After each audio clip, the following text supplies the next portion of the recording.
Olá, meu amigo, minha amiga, mais um programa, mais um episódio no Topo Podcast, o seu episódio do empreendedorismo, das boas práticas, dos bons exemplos, né? Daqueles convidados tão especiais que você que indica, você que nos sugere, sempre estamos correndo atrás, buscando aí variar os segmentos e trazendo para você as boas informações. Esse é o último programa do ano, né? Quero aqui abraçar a todos que estiveram conosco aí durante este ano, a você que chegou aí durante o ano também, a você que está nos assistindo agora de forma recente. Meus agradecimentos tão especiais. É o primeiro ano que nós estamos aí fechando no Topo Podcast, né? E se Deus assim continuar abençoando, que a gente possa ter ainda muitos anos pela frente e na sua companhia fica tudo muito melhor, com certeza. E hoje, como é o último do ano, vai ser todo especial em todos os sentidos. Daqui a pouquinho vou falar mais sobre como é que vai funcionar o programa, mas desde já é um prazer muito grande contar com a sua audiência. Alô, Edinho, tudo bem? Fala, Mazinho. Olá, nossos seguidores. É um prazer estar aqui novamente, trazendo conteúdo gratuito para você, trazendo a experiência de quem viveu, de quem passou por os desafios e chegou lá, conquistou. Então, o objetivo aqui é você se inspirar e você puder conseguir botar em prática também o seu sonho. Agradecer, né, você que está esse ano todo conosco aí, né? 51 episódios, olha só, um ano inteiro, né? Pulamos uma semana só que foi do começo do ano e depois não teve mais falha nenhuma. Todas as semanas, um episódio novo para você. E ele é feito para você. Então, fique ligadinho na gente, sugira, entre em contato, fale quem você quer assistir, em quem você quer se inspirar.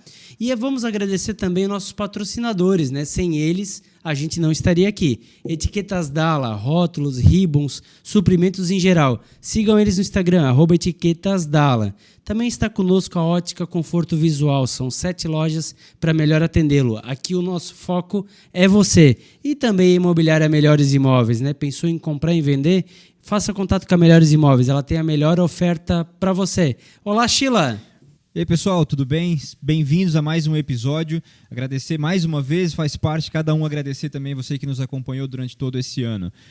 Muito bom participar aí de algumas retrospectivas lá do Spotify. Muito obrigado por você que nos ouve por lá, a você que nos assiste no YouTube também. Além de seguir nossos patrocinadores, nos siga lá no Instagram e no Facebook para você poder interagir conosco, mandar suas perguntas no Topo Podcast. E no YouTube você assiste as entrevistas ou também nas plataformas de áudio pode ouvir aí todo o nosso conteúdo que rolou esse ano e no ano que vem com certeza vai ter mais conteúdo especial para todos vocês. Mazinho, quem é o nosso super convidado de hoje? Olha, é bem isso mesmo, Sheila, um super convidado. Eu quero desde já explicar para a audiência, então, que como é o último programa do ano, né, que de fato vai ser especial, então, como eu falei no início. Por quê? Porque durante todo o ano nós trouxemos, né, exemplos na questão, né, primária do empreendedorismo, né, nessa questão exatamente de definição das áreas, definição exatamente das profissões, de definição aí dos segmentos. E hoje eu diria, ele é um mestre em todas as áreas. Ele realmente é uma referência que nós temos de homem enquanto cidadão, de homem enquanto homem público, uma pessoa que tem uma folha de serviços assim extensa em prol do município de Blumenau. Eu tenho um orgulho muito grande, não há o que esconder aqui, eu e o Edinho somos sobrinhos, eu além de tudo sou afilhado, o Sheila também é um grande admirador. Então é de uma forma assim com muito, mas muito orgulho mesmo. Eu tive a honra de dividir com ele durante 13 anos, né, a bancada na TV Galega, depois durante 10 anos na Rádio Clube, Rádio Blumenau, Rádio Bandeirantes. Sou um seguidor dele, confesso, e, evidentemente, realmente é um orgulho tremendo para a gente poder hoje passar a limpo a vida, a história, né? Um pouco, evidentemente, de tudo que ele tem para nos trazer, mas vamos tentar passar aí por várias situações para poder passar esta vida aí, aqui, né, brindando os nossos internautas acima de tudo. Então, grande mestre Ivo Hadlich, seja muito bem-vindo aqui conosco. Opa, muito obrigado Sheila, obrigado ao Dinho, obrigado a você. Mazinho, é uma alegria, né? Alegria poder estar aqui no final do ano, já o programa, o último programa do ano, e falar o que é para empreendedores. Eu gostaria de só acrescentar, porque eu também tenho uma brecha no empreendedorismo da área cultural. Se você quiser uma exposição dos artistas plásticos, se você quer um curso de verbalizar a poesia dentro da sua sociedade, dentro da sua agremiação, nós ainda fizemos isto, né? Com muita alegria, criamos para as pessoas se desinibirem, principalmente quem faz curso de direito. Nós temos aqui uma juíza, minha querida amiga, e ela sempre diz para mim: Ivo, hoje eu falo em público porque eu fiz teatro com você. Então, esses cursos nós ainda estamos dando. basta fazer um contato conosco e a gente pode agendar isto. Maravilha. E como eu falei, é um presente ao nosso internauta, é um presente à cidade de Blumenau. Ivo, você é uma pessoa conhecidíssima, a cidade com certeza te admira, mas eu queria começar lá do princípio mesmo, assim, para quem não conhece das origens, né? Primeiro, Ivo, é nascido em Blumenau, é criado desde sempre aqui na nossa cidade? Eu vim da roça, né? Eu de criança, aos 7 anos já trabalhávamos na roça. Eu tive, total nós éramos em 5 filhos, 3 masculinos e 2 femininos. Só a mãe de vocês, que é a minha irmã querida, ela ainda permanece aqui conosco, os demais já partiram. Papai Linus Hadley era mestre em carpintaria. Ele hoje seria considerado, além do engenheiro, porque ele fazia muito, e na época construía-se casas de madeira. E o pessoal vinha para fazer, em alemão chamava Holzliste, a lista da madeira. Então, a casa com tantos metros quadrados, tantos quartos, tanto tal, ele fazia exatamente, não faltava uma tábua, não faltava uma mata junta, não faltava uma tábua de forro, ele fazia a lista certinho. Se as pessoas faziam com ele, que ele tinha uma empresa de construção, com mais algumas pessoas, ele não cobrava essa lista para material ser adquirido. Ao contrário, é claro que ele cobrava. Mamãe é Vale Hadley, uma pessoa bastante simples, da roça, né? Mas de um coração imenso, e com ela eu aprendi, provavelmente vamos falar da defesa dos animais, ela foi a primeira defensora dos animais que eu conheci. Então, Deus acolheu ela lá no paraíso de São Francisco, pelo amor que ela sempre teve aos animais. E da roça a gente trabalhava muito, né? A gente capinava. Na época da colheita do milho, que esta agora vai a colheita do milho no verão, o milho era quebrado e nós tínhamos que juntá-lo numa pilha para levar para o paiol. Como nós não tínhamos carroça, o seu Bennertz vinha com a carroça dele e levava até no nosso paiol. É assim. Nós não chegamos nunca a passar fome na nossa infância, porque nós tínhamos vaca de leite, nós tínhamos porco, galinha, ganso, pato, tínhamos de tudo. E mamãe era uma habilidosa culinarista. Ela, de cada fruta, ela fazia mousse, fazia geleia, para comermos, porque nós tínhamos muito queijinho branco, muita nata. Então, esse foi parte da nossa infância, mas daqui a pouco podemos também entrar na parte que fomos para a escola depois, né? Eu queria pegar o gancho, Ivo, na verdade, ali ainda dentro dessa origem, você reside até hoje no mesmo endereço, né? No mesmo local onde foi aterrado. Meu papai, ele aterrou com um carrinho de mão praticamente aquilo ali para fazer a casa dele, né?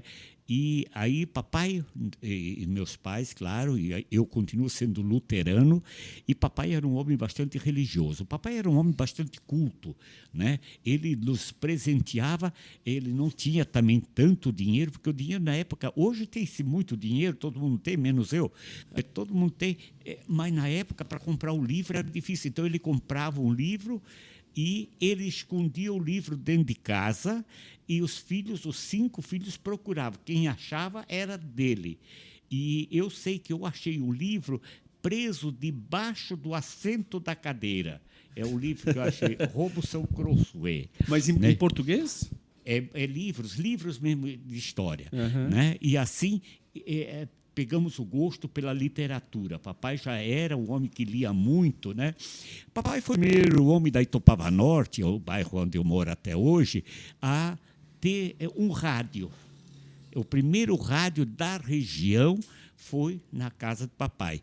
E mamãe ansiosamente esperava, papai disse que vai trazer o rádio naquele dia, e ela botou uma mesa com uma toalha, um vaso com flores, e quando o papai chegou com aquela caixa na bicicleta, e eu escrevi um conto sobre isso, que foi premiado na Deutsche Welle na Alemanha. Esse conto que eu escrevi, ele foi dramatizado para rádio, com radionovela, para todos os países de língua alemã ou para os países de língua portuguesa.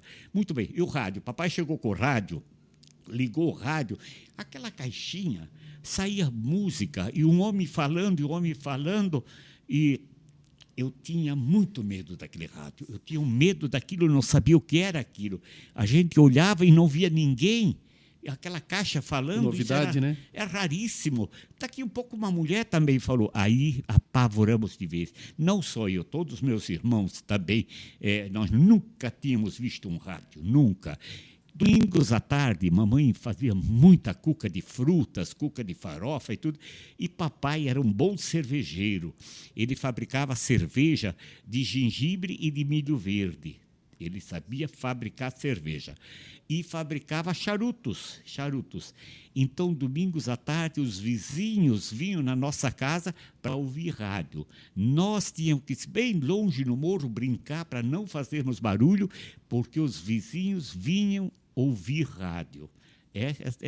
Isso era a diversão dos Estamos nem falando em televisão, né? Quer dizer, o surgimento do rádio, né? Não, televisão do rádio. nem sei. Não, mais tarde, daí vamos falar daqui Sim, um pouco sobre o cinema. Mas também. só para o pessoal perceber, principalmente o mais jovem, né, Iva? Olha o que isso significa de relevância, né? Quer dizer, não existia nada.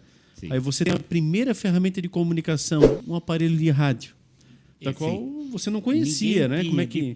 Depois o seu Lisenberg.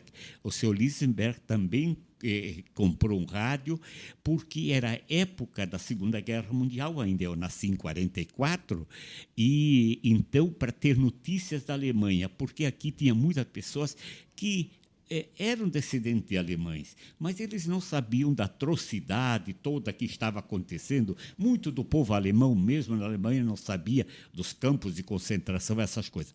E o seu Lisenberg, ele foi muito perseguido na época, porque ele escutava a Deutsche Welle, que já existia naquela época, as notícias. E todos os vizinhos, inclusive papai, iam lá no seu Lisenberg para saber das notícias, como é que estava a guerra. Papai até tinha sido convocado para ir para os expedicionários, mas ele não foi, ele ficou somente no porto do Rio de Janeiro, mas não chegou a embarcar.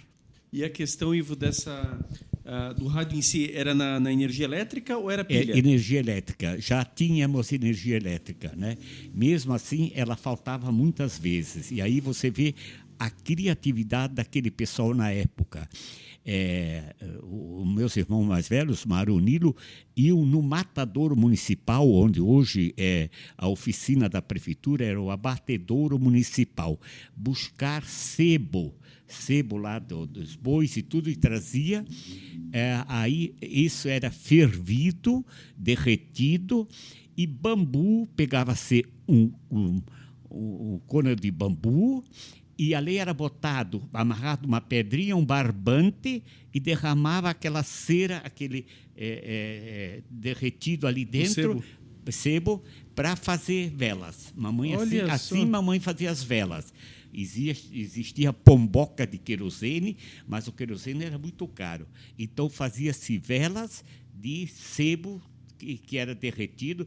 Aquilo dava um cheiro, mas não dava mosquito também, não havia mosquito. Eles provavelmente a fumaça e as coisas todas, isso servia para quando a energia faltava muito. E aí os primeiros anos na escola, onde é que você estudou? O pessoal com certeza vai identificar a tua escola, mas é uma outra curiosidade bastante interessante. Um educandário que há muitos anos já é referência, é tido basicamente aí como um dos melhores da rede pública de Blumenau. Então fala aí, onde é que você estudou? Como é que vocês iam até a escola, inclusive? Você abordou muito bem, das melhores. Mamãe porque queria nós... Por bairro, nós deveríamos estudar no João Wiedemann. Lá, até alguns anos antes, era a Deutsche Schule, ali onde é o João Wiedemann. Era a Deutsche Schule, a escola alemã, mas com a Guerra Mundial, não se podia mais falar em alemão. Então, mamãe ela ia a pé pela Ponte do Salto para ir ao Machado de Assis de madrugada para nos matricular no Machado de Assis, porque ela queria que nós estudávamos, e hoje, mamãe, eu agradeço a felicidade de ter feito todo o meu primário no Machado de Assis, na Escola Municipal Machado de Assis. E aí tem mais uma nuance diferente. Nós íamos a pé da minha casa, são mais ou menos 3 quilômetros. No inverno, a rua 2 de setembro tinha capim dos dois lados, e tudo pedrinhas, né, que era de barro, e nós descalço. Era branquinha às vezes a estrada. Hoje não se vê mais geadas. Aquela época dava tanta geada. A gente tinha uma blusinha muito simples, uma calça curta azul, camisa branca, e íamos. Mas eu tive, assim, um grande problema, porque na nossa casa se dizia, se a gente, em alemão, se a gente fizesse alguma arte, der Schwarze-Mann holt dich, o homem preto vai pegar vocês. E eu nunca tinha visto um homem preto, nunca. Era muito pouco que tinha, muito raro assim, né? Quando chegamos na balsa, o primeiro dia para ir para a aula, fui eu e a minha irmã Norma, ela é já mais velha do que eu do lado dela. Quando eu vi aquele senhor forte, né, afrodescendente ali, puxando com uma clava de madeira o cabo de aço que estava atravessado o rio, puxando aquela balsa cheia de carroças carregadas com telhas, tijolos, das cerâmicas aqui, bicicletas e pessoas assim. Eu tinha muito medo. Ele vinha e eu ia para um lado, ele vinha para o outro. Um dia, quando voltávamos da escola, ele veio assim para mim, eu digo, é hoje, né? Eu tremia aquela coisa. Ele falou em alemão para mim, aí, pequenininho, onde que tu fosse? Em alemão. Eu digo, de Schule, é a escola. Aí ele botou a mão no bolso e me deu uma tangerina. Virou meu ídolo. Depois da Academia de Letras, nós fomos incumbidos, todos nós, imortais da Academia de Letras, escrevemos sobre alguma personalidade que marcou nossa vida. Eu escrevi sobre Chico Hess. O nome dele era Chico Hess. Ele era Hess porque ele foi adotado por uma família Hess, onde ele aprendeu bem o alemão. Eu escrevi sobre a vida dele porque, naquela época, já pequeno, eu já senti injustiça que fizeram com este senhor. Ele, mais de 50 anos, no muque, ele puxava aquela balsa, uma clava de madeira no cabo de aço. Inauguraram, em 1953, a ponte Irineu Bornhausen. Nós todos aparamentados, com nosso uniforme, camisa branca, calcinha azul, todos descalços, né? E atravessamos a ponte, e eu olhei da ponte, ele estava sozinho, sentado lá embaixo, em cima da balsa. Não tiveram a dignidade de convidar esse cidadão, ele tinha que cortar a fita inaugural, ele tinha que estar ali para ser saudado, não foi. Aí eu escrevi sobre a vida dele, e ele teve 12 filhos. Pela internet, o filho dele no Paraná chegou a ver que eu escrevi sobre o pai dele. Isso para eles foi uma beleza. Ele veio a Blumenau para pegar 12 livros para levar para toda a família. Ele disse, alguém lembrou do meu papai. Então, essa era a balsa. E ele tornou-se meu ídolo, ele tornou-se meu amigo, né? E eu falava com ele sempre em alemão, porque eu fui para o Machado de Assis. Eu tenho um episódio até muito bonito, eu não falava uma palavra em português, só falava alemão. E a minha professora Avenida de Castro, tem aqui na cidade, a rua Euclides de Castro, Capitão Euclides de Castro, que era o papai dela. Ela se simpatizou comigo, ela já me abraçou assim, eu pequenininho, orelhudo, né? Tal. Aí ela me pegou levou e disse, aqui tu tem que sentar. Eu nem sabia o que queria dizer isso, mas eu sentei e tornou-se a minha querida, estimada professora Venina de Castro. Quando eu fui presidente da Câmara a primeira vez, eu tive a honra de convidá-la para prestar um tributo de homenagem a esta pessoa que me ensinou a fazer o primeiro A, a fazer o primeiro número 1, ela que me ensinou. Ela, durante toda a sessão da Câmara, eu convidei ela para sentar à minha direita, ela chorou. E ela, como não sabia assim, os ritos e as coisas da Câmara, ela chorava, ela só dizia, nunca pensei que um aluno meu ia ser juiz. Eu digo, não é juiz, eu sou presidente da Câmara. Porque naquela época, ainda em 87, ainda se batia para fazer silêncio. O sino, né? Exatamente. Então, esta Avenida de Castro, né, eu tive o grande orgulho de poder homenagear. Essa é minha escola primária.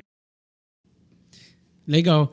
E aí, na sequência, saindo da escola, quais foram os próximos desafios aí dessa vida? Não, a gente trabalhava muito, porque era o rito da nossa casa era o seguinte, de manhã até às 11 horas nós íamos com a mamãe para a roça. Aí, às vezes, nós já ia para casa, já para fazer fogo no fogão, não se sabia nem o que, eu até tenho o relato, quando eu comprei o primeiro fogão a gás para a mamãe, ela nunca usou. Não causou muito tarde, nós usamos e aí ela tal, porque ela tinha medo de explodir aquilo, né? Então era fogão a lenha. Então daí ela vinha para casa, dizia bota 2, 3 chaleiras de água para fervejar. Ela vinha, ela fazia comida, nós comíamos.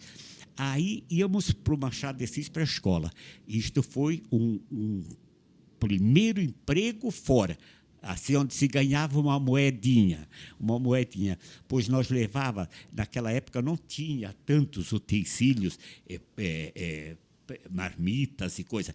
Era em lata de leite, para 8 a 10 pessoas, nós levávamos almoço na fábrica de gaita. Então, eu e a tua mãe pode até dizer isso, levávamos um cabo de vassoura e ali era tudo pendurado, as latinhas que levavam almoço para essas pessoas. Mas levava até a fábrica de gaita? Até na fábrica de gaita. Que era ali próximo ao Machado de Assis. É ali na praça, que é agora a grande praça ali. E os operários, para você ver como as coisas evoluíram, os operários tinham um cantinho assim, lá atrás, não tinha nem lugar para sentar. Lá os operários comiam. É terrível aquilo. Hoje eu vejo terrível. Na época era tudo tão normal. E a minha irmã, a Norma, trabalhava já na fábrica de gás. Então, nós levávamos comida para essas pessoas, né? E segundo emprego que eu tive junto com meu compadre, meu querido compadre Osmar Raif, o Renzi, que na infância foi meu melhor amigo, fomos trabalhar com o Valfrido Dietrich, a fabriqueta de fazer aquele suportezinho para botar vela nos pinheiros. Porque naquela época não existia ainda pisca-pisca, né? Pisca-pisca, essas coisas importadas da China, e fabricava-se. E o pinheirinho e uma vela. Eu acho que era muito mais lúdico, muito mais lindo, essas coisas. E nós trabalhávamos, ali eu tinha 12 anos, já trabalhava num local desses assim. Em posterior, com 13 para 14 anos, o Janga era um vizinho nosso, e ele trabalhava numa empresa que ficava na rua São Paulo, hoje, ali foi mais recente, o Pudim Medeiros, ali era Samarco, a mesma Samarco que lá em Minas Gerais, que mudou aquilo tudo, eles tinham aqui uma filial de exportação de madeira. Exportava-se pelo porto de Itajaí muita madeira. Aqui tinha muita madeira, o Alto Vale, muita madeira. Então, exportava. Papai chegou a trabalhar de levar esta madeira, os troncos, tudo dentro do rio Itajaí-Açu, como se fosse uma balsa, pregado com sarrafo, e eles em cima, com bambu, empurrando até o porto de Itajaí. Caramba! Para ver o quanto sofreram essa gente, né? Sim. E aí, quando o papai voltava, ele trazia charque, né? Peças grandes de charque, que vinha do Rio Grande do Sul. Isso é uma maravilha para a mamãe fazer feijoada de charque, né? Mas aí eu vou contar um episódio. Eu nunca tinha atendido um telefone. Eu nunca, medo até. Aquela coisa, os telefones todos eram pretos. Tocava aquilo me dava medo. Aliás, saía de casa, botava o sapato, que tinha que estar de sapato. Aquilo doía tanto no pé, mas doía tanto. Os sapatos, na época, não tinha tênis. Sim. Era feito de um couro tão seco, tão duro, que machucava pra caramba. Muito bem. Aí tocava aquele telefone, ainda bem que tinha uma moça lá que atendia, e o gerente nunca conversou comigo, assim, né? Eu era office boy, então eu levava o recado lá atrás, que lá atrás era o beneficiamento da madeira, e aqui na frente era o escritório. Eu estava ali no escritório, limpava a mesa e tal. Um dia, a moça não veio, ela não veio trabalhar. E o gerente foi lá atrás no beneficiamento da madeira. Tocou o telefone. Queriam falar com ele. Muito bem, eu botei de volta no gancho e fui lá chamar ele. Eu não sabia. Eu não sabia que tinha que deixar fora do gancho. Não. Aí ele veio. Eu fiquei parado assim. Ele ficou 1 hora para mais. Seu mocorão, seu ignorante, seu burro, seu besta, seu tal. Me dando. Eu tremia, eu não sabia o que fazer. Eu quase que me urinei todo ali de medo, de tanto medo. Foi a minha primeira bronca que eu levei, minha primeira bronca como trabalho, né? Aí os anos foram passando, 30 e tantos anos depois, tal. Eu fui chefe do setor do expediente da prefeitura. De repente, quem está na fila ali? Este cidadão que me maltratou. Ele podia ter dito, sim, não faça isso, porque não se ensinado, tinha, né? Não se tinha telefone. Sim. Não se tinha telefone. Aí eu estava ávido assim para atender ele. Quando eu pensei, hoje eu vou dizer para ele, você lembra daquele ignorante que não sabia atender telefone, uma série de coisas. Mas quando chegou a vez dele, eu pensei, não, eu vou ignorar ele. Eu acho que eu vou ser mais diplomático, vou ignorar. E ignorei. No entanto, até hoje, eu ainda tenho conflito, devia ter dito. Devia ter dito para ele sentir o que ele causou no cidadão, que agora é adulto, e ainda dói na alma e no coração o que ele fez ali comigo, o que ele fez comigo, né? Então, esse foi meu segundo emprego, né? Até que passado tantos anos, como fica na lembrança, né? Isso é uma coisa que jamais até vai hoje, se ainda até hoje, eu tenho um conflito com isso, de tanto que isso me machucou, 13 anos, 14 anos, né? E para quem bate, às vezes nem lembra mais, né? Sim, exatamente. Passou batido, mas quem apanha nunca esquece. É interessante, quer dizer, nós estamos aqui revivendo certas situações, as quais com certeza você também vai ligando alguns pontos aí em relação à cidade de Blumenau, e em específico nesse primeiro momento ao bairro Itopava Norte, né, a região onde o Ivo sempre viveu e até hoje, inclusive, reside. Na sequência, pegando essa linha do tempo, passadas essas oportunidades iniciais no mercado de trabalho, o que vem pela frente ali em relação à tua vida? Não, nossa vida era muito, muito boa. A gente era muito ingênuo, muito ingênuo. Eu e o compadre Renzi, nós tínhamos muitos sonhos. Nós tomávamos muito banho no rio e apanhávamos muito por causa disso. Porque tomar banho no rio era que todo guri gostava. E nós éramos muito bons, atravessávamos ali da Itupava Norte, onde é o Gastaldi, até na ilha do Seu German, aquela ilha que ainda existe lá, a nado, eu e o Renzi. Desculpa. Chegava em casa, mamãe já estava com a vara, batia. Aliás, tenho que registrar, papai foi um homem que nunca bateu num filho, nunca. Ele era um diplomata, ele te olhava e tu já sabias, né? Ele nunca bateu, foi um exemplo de pai assim, sensacional. Mamãe não. Até hoje eu aprovo, porque ela foi a surra de corrigir nossos erros peraltice que a gente falia, porque o rio era muito perigoso, né? Daí ela se arrependia, aí ela ia fazer Pfannkuchen. O que é Pfannkuchen?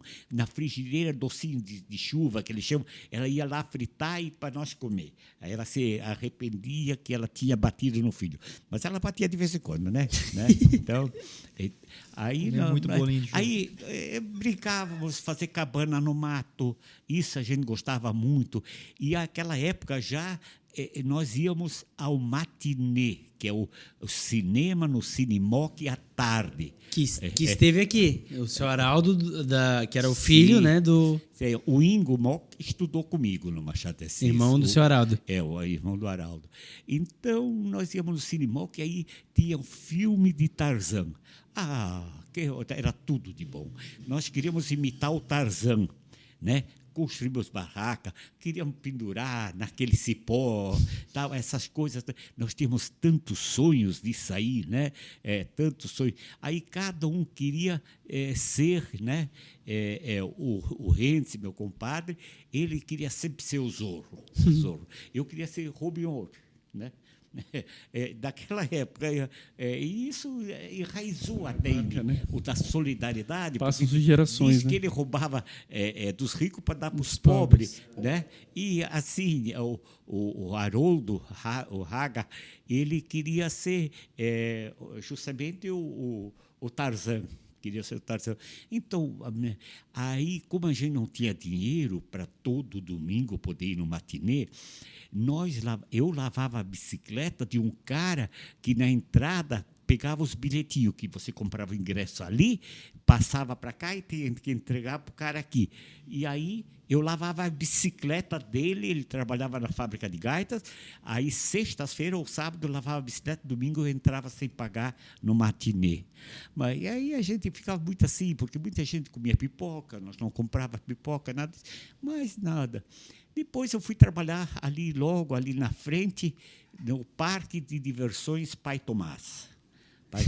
Né? Eu trabalhava tinha o quadrado de você jogar argolas em cima de maços de cigarro, de garrafas, e você ganhava prêmios ali, né? No Parque de Diversões Pai Tomás. Mas isso era uma coisa fixa? Era um parque que existia não, fixo? É um parque itinerante? Não, itinerante, né? Mas aquilo era tudo que eu queria, aquilo, né? Foi ali que surgiu o circo na tua vida?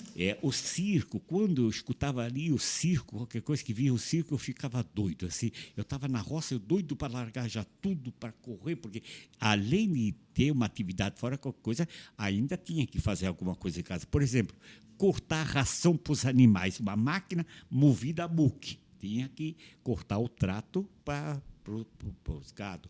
À noite, quando a gente ceava só com o papai, porque o papai o dia todo trabalhava fora, a gente só ceava com ele.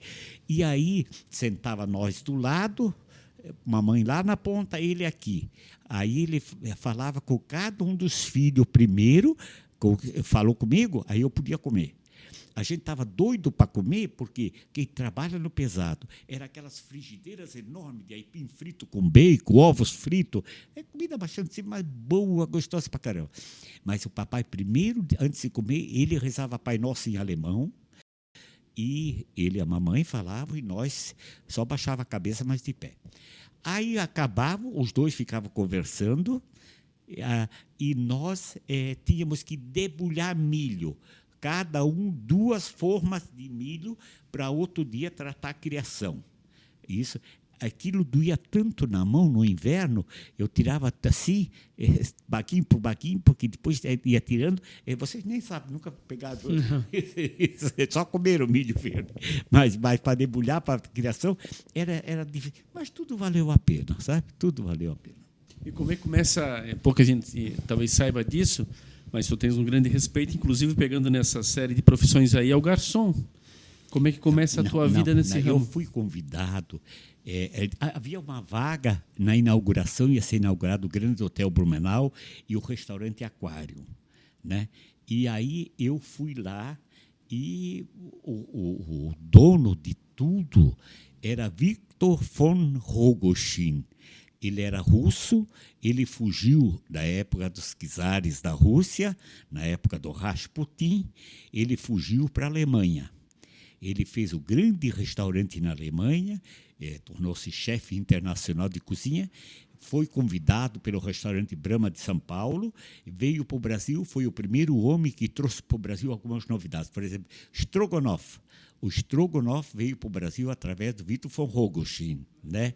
O Apfelstrudel veio para o Brasil através do Victor Rogochin. E assim tem mais alguns pratos que ele trouxe. E aí eu fui trabalhar com ele, mas eu fui ser barman. Meu Deus, barman.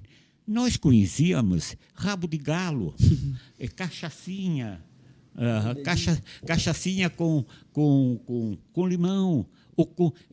Nós tomava muito, uma caixa em 3, 4, um copinho desse tamanho, que ninguém tinha tanto dinheiro para comprar, com capilé e cachaça. Aí eu fui trabalhar no meio de uísques importados, de vodka importada, de Steinjäger e tal, essas coisas todas. Não conhecia nada. Não sabia mexer numa chopeira. Nunca tinha visto, aliás, né? E tal, isso fui trabalhar. Aprendi muito rápido, tudo, tal e tal. E aí ele gostava de conversar comigo em alemão. Quando nós saíamos, nós tínhamos que passar pelo gabinete dele para ir embora, né? E ele era muito desconfiado se alguém não roubava alguma coisa, talvez, né? Por isso passava lá. Mas então ele dizia em alemão para mim que ele falava o português um pouco atrapalhado, porque ele falava bem russo, e então o alemão ele falava bem porque ele conviveu na Alemanha. Daí ele, setz dich hin, senta um pouco. Aí ele perguntava da minha família, perguntava da minha casa e tal. So, jetzt geht los. Agora pode ir. Né? Mas isso foi muito bom para mim, eu senti assim. Aí eu fui falar com ele que eu fui convocado para ser militar no 23BI. Né? Daí ele disse, podes ir, vamos te pagar tudo que tu tens direito, fundo de garantia, e tudo foi pago. Quando tu sair do exército, tu voltas. Muito bem. Tenho muitos episódios do Exército da Revolução 64. Aí eu voltei depois, né, me apresentei. Não, voltei não. Eu tentei trabalhar na Teca, porque eu queria jogar futebol domingo, ir num restaurante, trabalhar sábado, domingo, feriado, Natal, Páscoa, Ano Novo, toda a vida. Eu queria ter a liberdade que qualquer jovem tem, sair à noite e jogar futebol domingos, né? Então não era possível. Aí eu fui fazer teste na Teca, né? Mas não fui aceito. Chorei, ficou tão bravo. Deus tem um desígnio na nossa vida. Algumas coisas não dão certo porque outras vão ser melhor. Bom, a solução era voltar, né? Voltei, ele disse, tu não vai mais trabalhar atrás do balcão, tu vais trabalhar na frente do balcão. Eu fiquei um pouco assim, porque também não conhecia muito pouco da frente do balcão. Aí, servir café, levar nas mesas e tal. Você se aprende através dele, ele nos orientava de cuidar da unha, da barba parada, de sempre a gravata borboleta. Estar apresentável, né? Sim, e aprendia a lidar com, porque lá era um público extremamente seleto, que era muito caro, muito seleto. Então aprendi muita coisa. Vim ser garçom com muito orgulho, né? Isso era início dos anos 60? 60, eu vim ser garçom final de 64, quando eu saí do Exército. 64, logo após a Revolução. E já que o Sheila perguntou, aí, esticando tudo isso, explica para ele como é que tu conheceu o iogurte. Não, eu não conhecia nada. Eu não sabia o que era iogurte. Aí tinha um garçom baiano. O baiano, onde ele estiver, foi um pai para mim. Ele foi comigo para abrir uma conta no banco. Ele foi comigo para comprar uma jaqueta, que eu não tinha crédito, eu não tinha nada disso. Aliás, eu até nem falei. Quando a gente ainda era criança, um dia, papai chegou em casa e disse para a mamãe, amanhã nós vamos para Blumenau, porque Blumenau era o centro da cidade, aqui não era Blumenau. E nós vamos para Blumenau porque tem uma loja que está vendendo roupa à prestação. A mamãe disse, ficou doido. Isso não existe, comprar roupa à prestação. Lojas à capital. Papai botou a mamãe na bicicleta e lá foram os dois, e comprar a prestação roupa. Porque roupa se comprava somente no final do ano quando sempre mamãe sempre engordava 2 porcos para comprar um brinquedinho, um chocolate, e eu esqueci de falar isso é importante falar. Papai nunca esquecia, para os 5 filhos, ele comprava uma maçã. Maçã vinha da Argentina, aqui não tinha maçã. Era tão perfumada, era tão cheirosa, que deixava lá debaixo do pinheiro, a sala toda inebriava com o cheiro da maçã. Do cheiro da maçã. Nós estávamos mais ávidos de qualquer coisa para pegar aquela maçã. Então, para ver, essas maçãs hoje não existem. Ela vinha num papel de seda azul, ela era embrulhada, a maçã, que vinha da Argentina. Então, isso... assim, foi assim. Aí foram comprar a prestação, a primeira roupa. E eu, para poder ter uma conta também minha, tudo esse baiano, garçom baiano, José Joaquim de Novaes, que ele, uma rua, se conheceu, e conheceu os filhos dele também. E o Neto foi meu aluno na faculdade? Foi. E até socorrer vocês uma noite, que vocês foram num congresso. São Bento do Sul, Congresso da Juventude Feminina. Então, esse foi meu grande amigo que me levou, foi meu avalista, tinha que ter avalista para você comprar a prestação. E foi indo, até que o Victor Rogochin veio a falecer e os filhos meio que detonaram tudo. Mas e iogurte? Aí eu ia falar, Bauru. Aí eu tudo perguntava baiano, o que é Bauru? Eu não sabia o que é Bauru. Ele disse, não, Bauru é um sanduíche quente, queijo, presunto e tomate. Muito bem. E o que é isso aqui? Iogurte. Né? Ele disse coalhada. Porque nós tínhamos em casa iogurte coalhada, mas não com o nome de iogurte. Não era o iogurte que hoje está aí em potezinhos de plástico. Era em cerâmica, bonita, iogurte, né? Natural, bem natural. E assim, diversas coisas que eu não conhecia. Vaca preta. O que era vaca preta? Sorvete de creme com Coca-Cola. Café gelado. Então, eu fui aprendendo isso tudo. E fui aprendendo também ter gosto, ter paladar para coisas refinadas, como o estrogonofe, o champignon, né? O peixe adoré, o racapeta, essas coisas todas eu fui adquirindo, porque eu fui tão amigo de todas as cozinheiras, dona Tina, a mãe do Norberto Metti, e sempre fazia um prato, sempre, porque a gente fazia as refeições lá, sempre separava um pouquinho, umas 2 colheres para mim, né? Então, aprendi o bom gosto por comida requintada. E quem frequentava esse restaurante? Era nata da cidade, né? O prefeito Ercílio Deck, né? E depois o Zadrosny, esse tudo. E quando fechou daí o Grande Hotel, foi tomado pela Revolução de 64, ele foi tomado, Osmar, aí já era o administrador, Osmar Nunes, e ele era muito da esquerda, então a Revolução tomou o hotel deles, confiscaram, né? E tudo, confiscaram o prédio todo, e o Rogochin teve que pagar aluguel, então, né? Depois o Rogochin faleceu e aí detonou aquilo. Lá fizeram o primeiro filme feito em Blumenau, Férias no Sul. Uma parte foi filmada dentro do restaurante ali, né?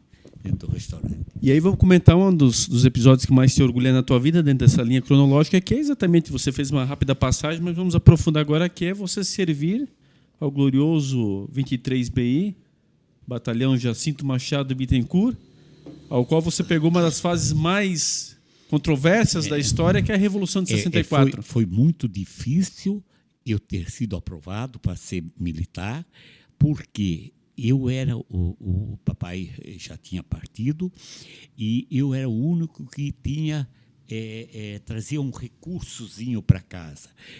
Todo dia eu deixava na minha calça, pendurada ali no cabide, dinheiro para a mamãe. Para ela teve tanta alegria com esse meu gesto, tanta alegria, e de manhã ela ia lá, já sabia onde ela ia pegar dinheiro. Ela sempre tinha um dinheirinho. Comprei a primeira geladeira para ela, uma Frigidaire usada, na Haas. Comprei, que lá era conserto de geladeira e era mais barata. Aí eu comprei uma geladeira que até aos 17 anos, quando eu comecei já a trabalhar, eu comprei a geladeira. Depois eu comprei o fogão d'água para ela, a gás, também para ser mais fácil, de manhã cedo ir lá ligar. Mas depois ela até mexeu um pouco, eu acho, mas assim não, né? Então, exército. Aí eu fui. Em 1964, eu fui para o Exército. Dia 1º de março, nós começamos a entrar em prontidão. O soldado não sabe muita coisa, nós não chegávamos a saber muita coisa. Então, dia 30 de março, nós dormíamos um mês com o coturno no pé. As meias apodreciam no pé, com a roupa, tomava-se um banho ou outro, mas tinha que botar tudo. O cantil, né? Eu era atirador de metralhadora Madsen, né? Servi na 2ª companhia. Meu nome de guerra era Hadley. E eu tinha o ajudante que tinha que carregar munição para minha metralhadora. Isso era muito interessante. Ele, além de carregar o fuzil dele, com baioneta calada, que é aquela espadinha em cima porque, se caso não der para dar tiro, né? E eu só com aquela metralhadora pequenininha. Então, era muito cômodo isso. Então, saímos para... Aí começou a entrar a noite toda caminhões civis. Motoristas chorando, queriam ir para casa, não podia, porque o Exército tinha poucos caminhões para transportar as tropas para diversos lugares. Éramos para nós irmos para o Rio Grande do Sul. Nós fomos para Itajaí e Litoral, a minha companhia. Quando a gente saiu do quartel, um mês sem sair do quartel, e não tinha comunicação com a casa da gente também, que não tinha celular, não tinha nada, né? Então, não houve comunicação para a nossa casa. Aí nós fomos, quando saímos do quartel, a Rua Amazonas, era tanta gente com lenços brancos, acenando, com lenços brancos assim, mas nós não tínhamos muita noção do que estava ocorrendo, né? Isso era só os oficiais. Chegamos em Itajaí e ficamos acantonados, porque acantonados, abivacados e acampados. São 3 modos diferentes de você ficar no local. Acantonados, nós ficamos debaixo de uma cobertura, aí no chão mesmo, né? Itajaí, na escola Henrique Midão, é o nome dessa escola que ainda existe. E ficamos ali. E aí começamos a fazer patrulhas à noite, né? Eu ia, nós chamávamos ele de Zé Galinha, porque o que botava-se apelido para soldado é uma coisa de louco, né? Porque ele carregava aquela munição toda, né? Então nós íamos, passava na frente de pastelaria, de lanchonete, quer um cigarro, quer um refrigerante, quer um pastel, o que nós comemos de sorvete, pastel, cigarro, uma coisa de louco. É só para encurtar um pouco. E uma noite eu saí com ele e Irineu Pereira. Irineu Pereira, ele era da Assembleia de Deus. Então, ele era meu colega de barraca. Cada barraca tinha 2. Depois que nós fomos morar em barracas, para ficar mais tempo, sair do acantonamento. Só para reduzir um pouco isso. Aí, então, fomos ao cinema. Ele nunca tinha ido no cinema. Os 2 com aqueles fuzis, com a baioneta calada, eu com a metralhadora. Todo o pessoal que estava sentado ali foi para o outro canto. Ficamos só nós lá. Quando filme King Kong, a versão antiga, preto e branco, ele ria tanto, eu digo, para, vai, ele com aquele macaco grande ali, tal, ele ria que era uma coisa, meu Deus do céu, que ele nunca tinha visto isso. E assim foi, ficamos 9 dias, voltamos, fomos recebidos como heróis. Eu tenho fotos, a Rua 15 de Novembro era tudo papel picado que cobria o coturno e pétalas de flores. Do Grande Hotel jogavam paraquedinhas confeccionados com carteiras de cigarro, mas nós não podíamos pegar, éramos proibidos de pegar qualquer coisa, né? E assim fomos recebidos como heróis na Revolução 64. E aí foi no fim desses 9 dias que vocês descobriram o que estava acontecendo ou ainda foi mais para frente? Pouca coisa. Não. Nós fomos obrigados a entrar na casa do presidente da República, João Goulart, no balneário de Camboriú. Isso que eu ia te perguntar, um fato histórico muito grande. Histórico. Eu nunca tinha visto tanto luxo, eu nunca tinha visto tanta bebida importada, rum cubano, uísque escocês, toalhas de banho, era um corredor, prateleira, só toalha de banho e tanta coisa. Ali eu me reservo de algumas coisas não comentar, porque... Inclusive tem uma estátua do João Goulart na própria Avenida Atlântica até hoje, né? Nós tivemos... o soldado só cumpre ordem. Então, a gente cumpriu muita ordem ali, sabe? E tem ordens ali que fez com que, depois da baixa, que eu saí do Exército, com menção honrosa e tudo, eu fui um dos fundadores do MDB aqui em Blumenau. E que eu ia prosseguir, depois desse fato histórico e da tua experiência exatamente pela Revolução, ligada à questão do restaurante, onde você tem contato com personalidades, grandes personalidades da cidade, começa a surgir aí uma veia política, né? Aí fechou o Grande Hotel, que eu saí do Exército, voltei por lá, trabalhei de garçom, tal, aprendi muita coisa, e aí fechou e eu fiquei desempregado. Eu estou na minha casa, capinando na frente da casa, né, eu capino até hoje ainda, eu gosto disso. Aí veio um carro preto com o seu Gonçalves. Seu Gonçalves, Ivo, o prefeito quer falar contigo. Porque o prefeito era do MDB, Félix Tais. E como eu logo fui também para o MDB, né, eu fui a ficha número 7 em Blumenau, na organização, na fundação do MDB em Blumenau. Aí eu digo, tá, então amanhã eu vou... Não, tu vês agora. Meu Deus, outro tremelico que me deu, porque eu nunca tinha embarcado no carro preto. Né? Aí eu lá botei a roupa, nem tomei banho, nada, porque ele tinha pressa. Aí eu não sabia se eu sento na frente, como motorista, eu sento atrás. Eu fiquei, mas sentei na frente, graças a Deus. Porque, né? Aí tal, cheguei, o Félix já me recebeu. Oi, Ivo, tudo bom? Tudo bom? Queres trabalhar conosco? Eu digo, meu Deus do céu, que coisa boa. Quanto é que tu queres ganhar? Eu digo, para isso, prefeito, eu não posso falar, eu não sei, o que eu mereço. Né? Vergonha, paca. Aí ele disse, olha, vou te dar, eu não lembro agora como se pode dizer isso, 2,20. Eu ganhava R$20, 20 centavos, 20 não sei a mais, do que os fiscais. O que era a minha função? É controlar os fiscais que faziam vistoria na cidade toda sobre obras clandestinas. E quando eles voltavam, eles tinham que dizer para mim, dar um relatório. Ninguém dava relatório para mim, ninguém me cumprimentava. Entre eles comentavam, isso aí está só política aqui. Esse ganha mais do que nós. Vai para a rua para ver o calor que nós passamos. Eu sofri para caramba. Eu digo, meu Deus, é tudo isso que eu não queria, mas faz mal. A vida ela é feita de desafios. Aí eu falei isso com o prefeito. Eu tive uma oportunidade de que está tão difícil para mim lá, eles me ajudei tanto. Aí eles faziam aniversário deles, de um deles, né? Não, tu ganha dinheiro a mais do que nós, tu não vai participar.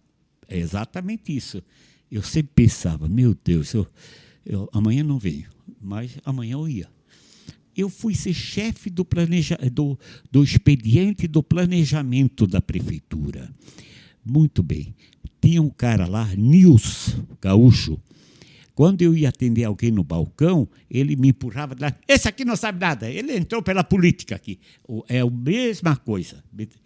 Uma semana ele foi demitido. Ele cometeu umas coisas ali que não ficou claro. E eu assumi, eu era o responsável, o diretor desse departamento. A Jussara, que o Elimar conhece bem, ela trabalhava comigo, ela foi a única. Depois veio trabalhar a mãe da Karen e a Karen, as duas vieram trabalhar comigo também. Esposa do seu Luiz. Do seu Luiz lá, Sua a Ariágua. Karen. Um abraço aí. E o João Batista e o Zebrão. Vieram trabalhar tudo ali comigo, porque ninguém dava conta, não tinha computador, nada, era tudo registrado a caneta. E me dei muito bem. O primeiro ano, quando deu Natal, enchemos uma fusca de tanto litro de bebida, panetone, presentes que eu ganhei do pessoal pelo bom atendimento. Resumindo, aí eu vou ser candidato, né? Eu quero ser candidato. Teve diversos obstáculos que eu tinha que superar, o Borbinha me ajudou muito e fui candidato. Fui o terceiro mais votado da cidade. Isso em 82? Em 82, eu fiz 1.996 votos, quase 2.000 votos naquela época, né? Então, ali foi minha trajetória, início da minha trajetória política, fui presidente da Câmara. Mas antes de entrarmos no mundo político, só para ficar nessa pincelada inicial, falar também do Real Madrid, que era outra veia muito forte e tua comunitária, né? O Real Madrid foi fundado pelo meu irmão mais velho, pelo Nilo, pelo Pinga, por eles, aonde hoje você mora. Ali era o campo de futebol, né? E nós ali jogávamos, o prefeito na época era o Zadrowski, ele negociou com a Coab para fazer ali um plano habitacional até todo o morro, até no final do terreno da prefeitura. Lá em cima depois foram invadindo e aí, sem nos dar qualquer consideração, Matilde a mim, era chefe de gabinete dele, eu tentei falar com ela que nós tínhamos jogo ali, o campo, nós estávamos ocupando, senão vão dar sorte. Não, isso é da Coab, não tem mais nada a ver com a prefeitura. Aí piquetearam o campo, as quadras todas, com madeiras, tanto assim para fora. O que eu fiz? Eu convoquei todo jogador, todo mundo, cada um traz seu martelo, não vamos arrancar nenhum, enterrar. Pão, pão, pão, pão, pão. E aí ainda jogamos mais uma vez, né? Então, aí foi feito um novo campo, né? Depois disso o Real Madrid. E depois fizemos o campo lá atrás, que ele está tomado agora pela 470 ali, pela nova rotatória. Até um tempo atrás ainda tinha um outro campo que criaram ali. E depois criamos um campo aqui na frente, que é onde todo mundo conhece, o atual né? Real Madrid agora que está ali. Mas é a época áurea, a época que, de fato, o Real Madrid Esporte Clube ele disputava amistosos por toda Santa Catarina. Tinha excursões maravilhosas, né, Ivo? Naquela época se viajava. Nós chegamos a jogar em Curitiba, contra Cargill, nós chegamos do Oeste Catarinense, nós chegamos o estado quase todo, né? Deu muita briga naquela época, realmente brigava-se muito nos campos de futebol. Isso está um pouco eliminado. Aqui, Itajaí, né? Uma região ali que era muito difícil para jogar. Aliás, aqui para baixo era muito difícil. Jogamos muito na terra do Valdair Matias, presidente do Metropolitano, né? Atalanta, né? Atalanta. Atalanta, nós inauguramos lá um campo do Atalanta, e lá para cima, Mirim Doce, Morro da Palha, daquela região toda jogamos, né? Todo lugar. Fomos jogar em Vitmarsum, até só o fato para registrar, que é interessante. Vitmarsum é uma cidade fundada por russos. E nosso pessoal, muitos levavam comida, né? Outros daí compravam churrasco, normalmente tinha churrasco. Lá o churrasco era de ovelha, de carneiro, e ele era tão gorduroso, mas tanto sebo, tão gorduroso, que acompanhava pães grandes assim, doce, né? A gente comia aquilo. O que tinha gente vomitando depois, porque a carne é muito forte e aquele sebo, né? Aquilo tudo isso em Vitmarsum, né? Então, mas teve episódios assim muito bonitos assim também, né? Aí você será de vereador, o terceiro mais votado, até então desconhecido, não se apostava no nome do Ivo, e o Ivo está eleito vereador. E aí começa uma jornada na Câmara. Como é que é o teu primeiro dia na Câmara? Você chegar, uma pessoa simples, vem lá da comunidade, lá do bairro Itupava Norte, passando tantas dificuldades para poder exatamente se transformar num cidadão de bem, passa pela Revolução, pelo quartel, né? Fica desempregado, começa o emprego na prefeitura e vem esse reconhecimento da comunidade. Eu tenho, assim, sentimentalmente, assim, me deixa muito triste sempre, assim, uma recordação. Aí o meu irmão Osmar, na época, até me ajudou muito, e aí ele, com um grupo de amigos, compraram uma medalha e escreveram uma carta pela minha vitória. Eu tenho isto tudo guardado, né? Então, isso sempre, na minha primeira jornada política, foi tão lindo isso que o Osmar fez, lá no Gastaldi, no pai do Gastaldi, do Móveis Gastaldi. Foi lá, porque eles tudo me ajudaram ali, né? Então, o seu Melquides Pereira, né, que me ajudou muito, o pai da Isadir, né? E aí tive assim, muita gente ali na região, eu fui muito bem. Rassumila era o vereador da Itupava Norte, da Arena, e ele passou um ano, talvez, não me dirigiu a palavra ou um cumprimento, nenhuma das vezes, né? Então, foi muito chato isso, foi muito, muito difícil, mas teve a ocasião que ele teve que se dirigir para mim, quando eu era presidente, para pedir uma coisa que ele precisava, que não vale a pena a gente ilustrar agora. E aí, em paralelo, nesse teu mandato inovador aí, você funda um grupo de teatro formado por servidores públicos, né? Não, isso foi quando eu fui chamado pelo Félix Tais, e estava no final do mandato Félix Tais, entrou Renato Viana, porque eu fui candidato depois, primeira vez, quando o Dalto se elegeu. Com o Renato eu fui funcionário, e na época do Renato, claro, e aí eu fundei só de funcionários da prefeitura o Grupo Teatral Ribalta, né? Nomes expressivos hoje aí, Norberto Metter, né? Quem é mais assim, mais conhecido? O promotor Fiamoncini. Sim. Era o Henrique do Correio. O Henrique, o Nildo Haskell, essa gente toda. Nós viajamos o estado de Santa Catarina, o Chico praticamente do Correio. todo. E montamos o espetáculo. Eu passei 6 dias no sul do estado, em São Luís, no Vale do Selk. Vale, não é do Selk, Vale, São Luís, ali no sul de Maruí. Tá, mas de onde saiu a ideia de fazer uma companhia de teatro? Não, porque eu já tinha essa veia, já trabalhei.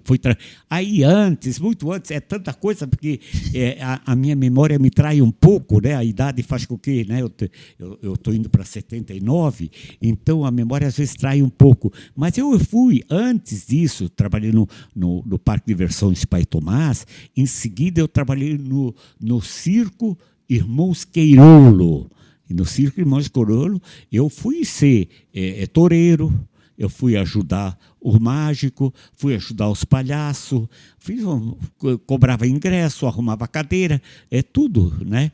Fui trabalhar no Teatro Biriba. Este Biriba que anda por aí, esse menino nasceu naquela época muito pequenininho, eu não tenho muito... o pai dele era Geraldo Passos. Nós ficamos em Luiz Alves 3 meses. 3 meses em Luiz Alves, ali perto da igreja, e ali tinha uma moça, Zulmira. Quem é a Zulmira hoje em Luiz Alves? Deve estar casada, da vovó, muita coisa. Ela era muito apaixonada por mim, né? Lá em Luiz Alves, porque artista de teatro e tal, né? E ficamos ali. E todo dia um espetáculo diferente, todo dia casa lotada. Todo dia, né, a casa lotada. Então, isso já veio tudo antes, né? Antes de Aí surgiu dessa ideia depois do Grupo Teatro. Aí o Grupo Teatro, antes disso nós tínhamos, que ele falou agora, que é juiz, o Fiamoncini, que é juiz, ele trabalhou no meu teatro, ele era militar do 23BI, quando ele, e mais não sei, mas o outro que era lá de rodeio também. Eles vinham de rodeio para trabalhar no meu grupo de teatro. Noêmia Bron.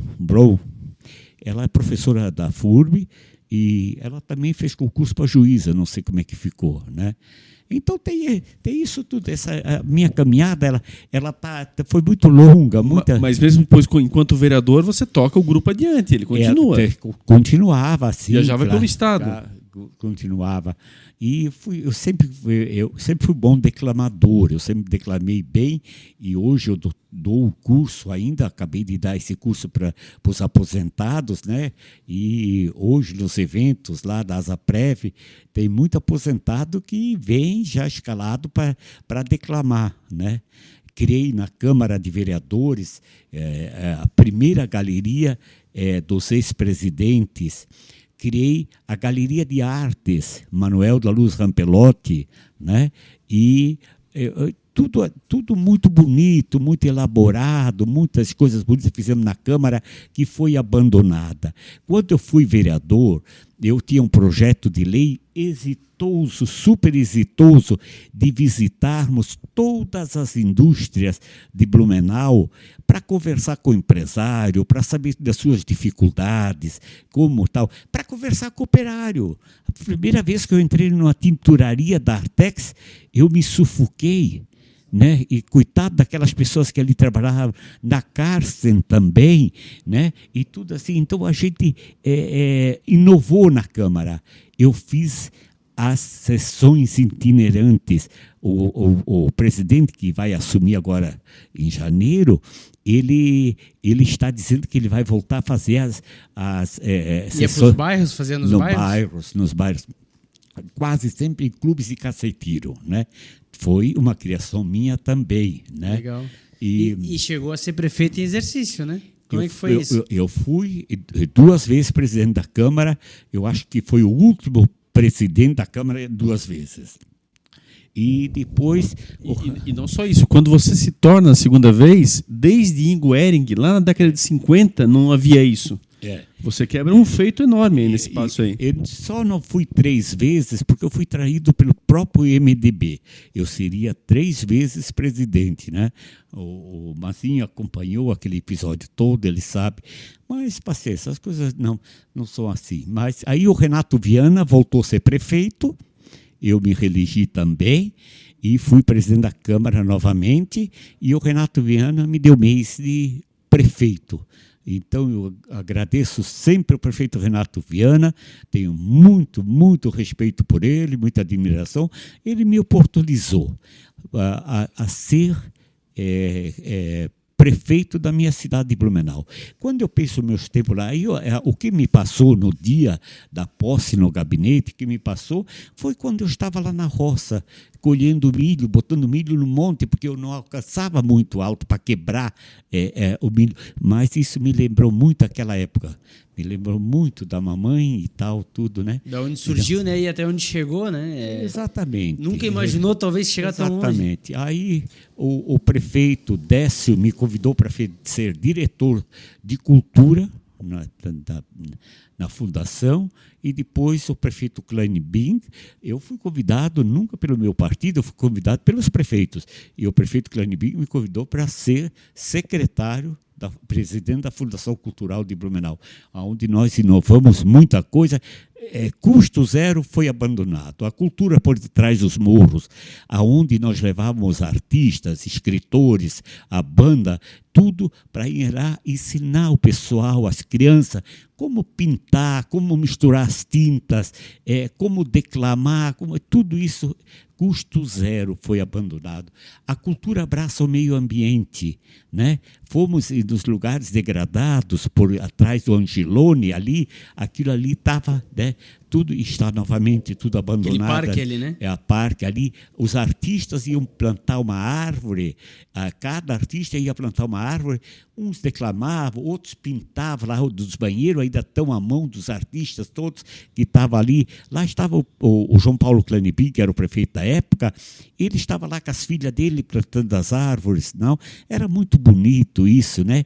A cultura e o civismo, onde as escolas de Blumenau vinham para frente do mausoléu, e ali cantava-se o hino da cidade, o hino à bandeira, o hino nacional, e 3 personalidades, não exatamente pessoas nobres, pessoas do povo. Eu convidei o que dirigia o caminhão do lixo, eu convidei pessoas muito simples para estarem ali, porque eles têm o mesmo valor do que outra pessoa, para hastear as bandeiras, né? Para hastear as bandeiras.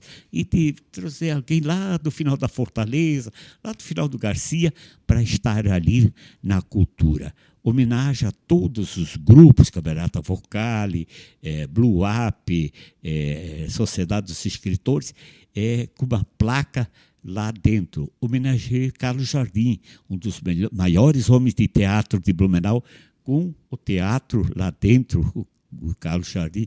Então a gente fez muita coisa assim. Criamos as noites multiculturais, aonde, porque era só exposição, não tinha mais nada. Era lançamento livre, não. Não, toda noite multicultural tinha que ter música, tinha que ter literatura, tinha que ter artes plásticas. Eu queria pegar ainda, voltando um pouquinho atrás na questão da primeira eleição para a presidência da Câmara, porque você sendo a grande surpresa daquela eleição para a cidade, você mesmo falou, o Hasso Miller, por exemplo, que era um vereador já bastante experiente, nem sequer te cumprimentou o primeiro ano de mandato, nem te olhava. Como é que vem essa ambição dentro de você? Bom, eu vou me candidatar para ser presidente da Câmara. Quer dizer, quem era o Ivo diante de vereadores tão experientes, um mandato lá recheado de figuras que hoje são nomes de rua, muitos já se foram, alguns ainda estão aí, mas se o nosso internauta ir à Prefeitura de Blumenau, olhar a placa que está na sua entrada, está lá o rol de toda a legislatura que serviu com você e da qual você se torna o líder dessa legislatura. Como é que funciona isso e o processo de tu te elegeres presidente da Câmara num momento como aquele? Eu entrei lá também sem, como você disse, eu não tinha tanto conhecimento como o rito da Câmara. Tudo foi se aprendendo e dos primeiros 2 anos o presidente era o Antônio Tillman. Aí chegou um período, vamos escolher o líder do governo. O líder do governo. O líder do governo é aquele que vem na Câmara e representa, então, o prefeito. Aí já estava lá escolhido, tal, por um grupo do MDB, quem seria? Eu digo, não, vamos mudar isso aqui. O meu candidato vai ser o Neneco, Manuel da Luz Rampelotti. Pai da Patrícia, que esteve aqui no nosso episódio. E é o nome do plenário da Câmara Municipal. E eu quero visitá-la. Oportunamente, se ela me receber, eu quero visitá-la. E aí eu fui conversando com o pessoal, tal. Elegemos o Neneco contra a vontade do prefeito de Alto dos Reis. Ele não admitia isso. E aí eu criei uma cisão com o prefeito. Me maltratou muito, eu sofri muito na administração do Alto dos Reis, que não foi fácil para mim, né? Porque ele não admitia discordar dele, né? E hoje voltamos a ser amigos, já botamos uma pedra sobre tudo e tudo passou, e na vida pública você tem que ter o discernimento de saber esquecer, de perdoar as coisas, né? Então, aí isso para mim não. Aí, então, veio a eleição para presidente da Câmara. Muito bem. MDB, professor, mestre em educação, Bertoldo Petri. Hasso Miller pelo outro lado. Eu também vou ser candidato. Eu vou ser candidato. Eu quero mudar isso aqui. Porque o poder ele não pode ser governado, comandado por uma sigla partidária só. Eu vou fazer uma mesa eclética. Eu convidei, então, os Nileise, que era do MDB, eu vou convidar Cido Stribel, que era do outro lado, e Haroldo Bachmann, para ser meu vice, Haroldo Bachmann, 2 secretários, né? Dos 21 votos, chegou, aí o Beno Vaz, eu fui conversar com o Beno Vaz, para ele me apoiar, ele jurou por tudo que é mais sagrado, que no Petri ele não votava. Ele se lançou candidato também. No dia da eleição, isso digno de risada, todos nós candidatos, 4 candidatos, poderíamos usar a palavra. O Beno Vaz foi o primeiro. Eu quero aqui declinar do meu voto porque eu sei e tenho certeza que o mais preparado está o professor Petri, o professor Petri. Eu digo, meu Deus, ele jurou na frente de Cristo que não ia votar? O que é isso? Aí ele saiu da candidatura, não foi mais candidato e declarou voto no... Muito bem. E tal, aí o Petri falou, o Haas falou, e eu falei, eu declinei, eu não falei. Fomos para a votação, 21 votos. Ivo Hadley, 13 votos. Caramba. 13. Hasso Mila, 2 e 6 o Petri. Né? Então foi assim uma estrondosa vitória, né? E até hoje a maioria reconhece que realmente foi uma administração boa, proba, cuidadosa e tudo. O servidor, né? até hoje, lembra o servidor, Sim. independente se está aposentado ou ainda em ativa. Valorizei demais o servidor, principalmente o servidor concursado, né? que prestou para poder entrar. Ivo, mas fala para a comunidade quantos funcionários você tinha enquanto presidente e quantos vereadores?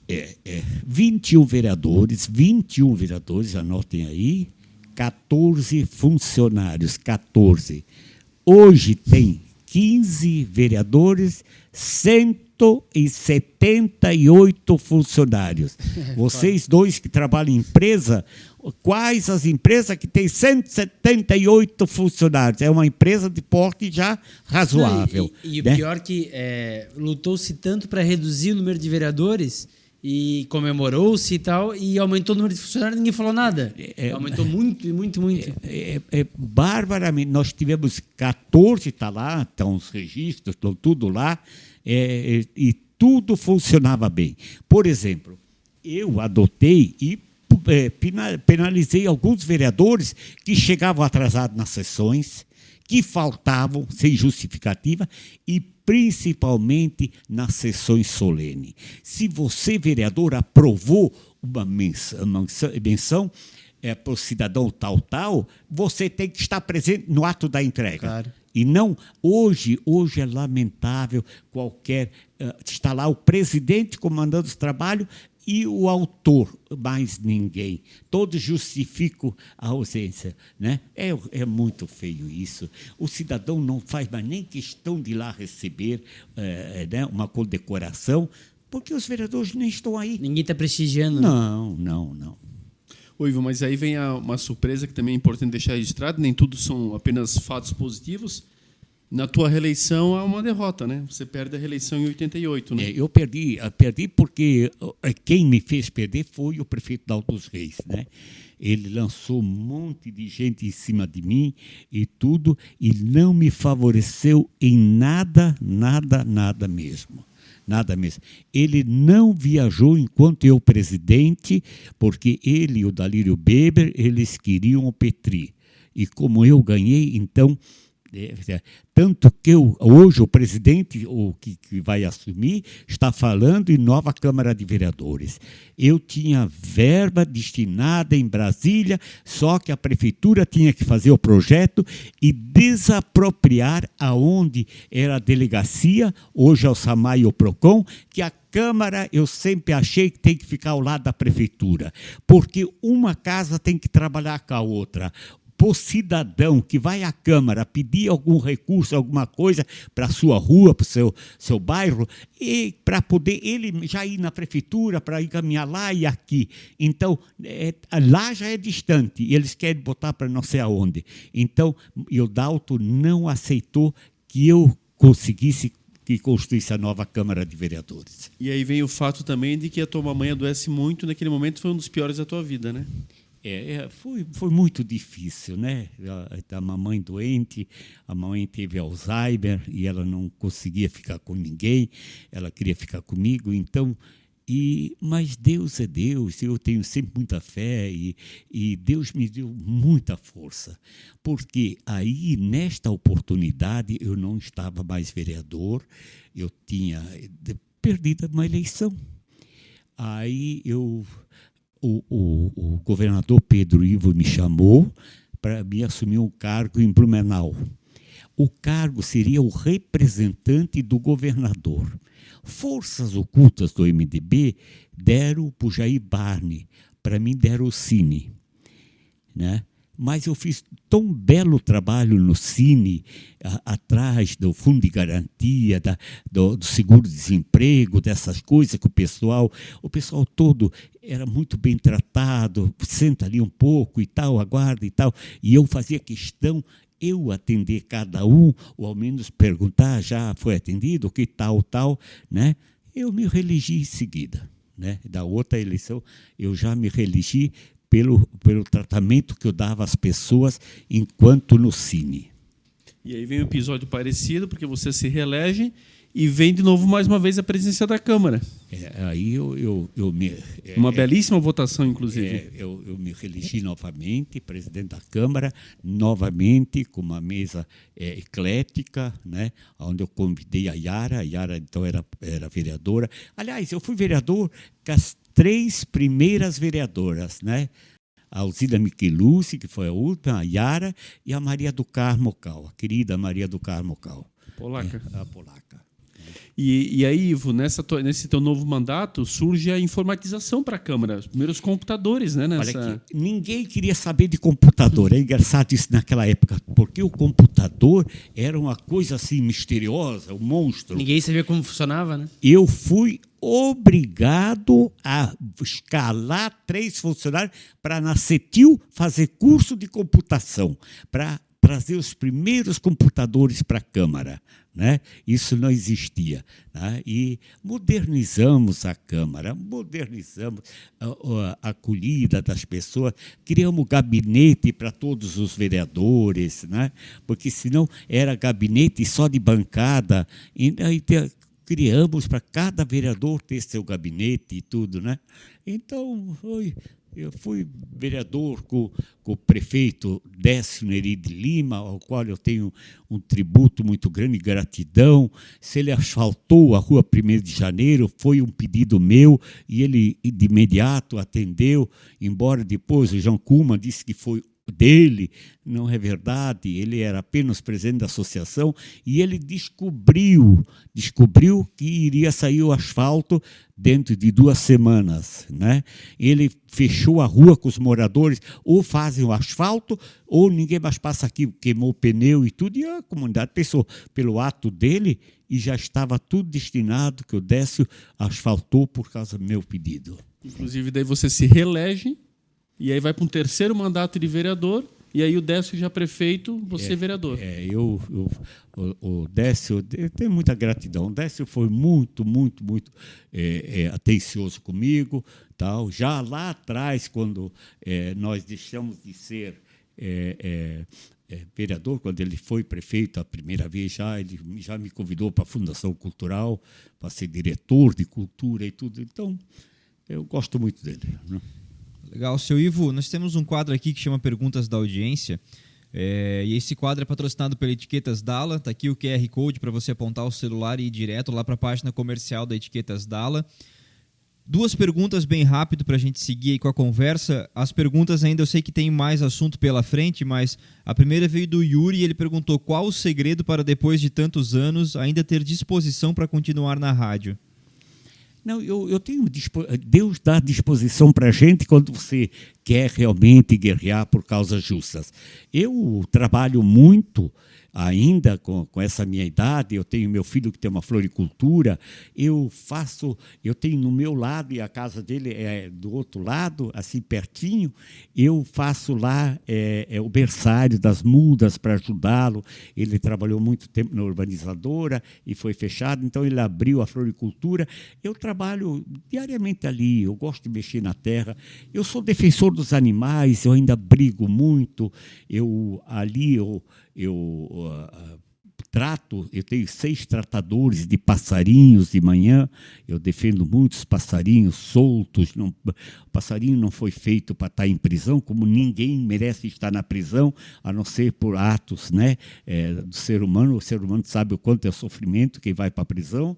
Então, eu não gostaria que uma ave também tivesse. Eu trato eles de manhã. Eu converso com meus cachorros, né?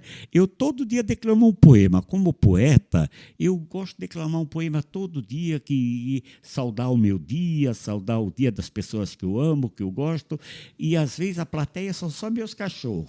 E eles ficam me olhando, prestando tão atenção, né? Então, isso é muito lúdico, né? Então, isso é a vitalidade que você tem. Se você tem saúde, embora eu passei 2 vezes, eu tive dengue esse ano, né?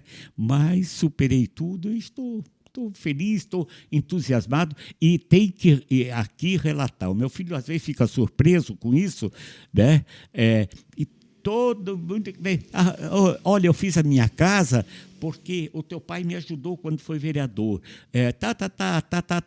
E toda semana vem 1, 2, 3, 5 pessoas que eu vou à prefeitura, vou ao SAMAI, vou à Celesc, vou à vigilância sanitária resolver problemas da comunidade, como se eu fosse vereador ainda.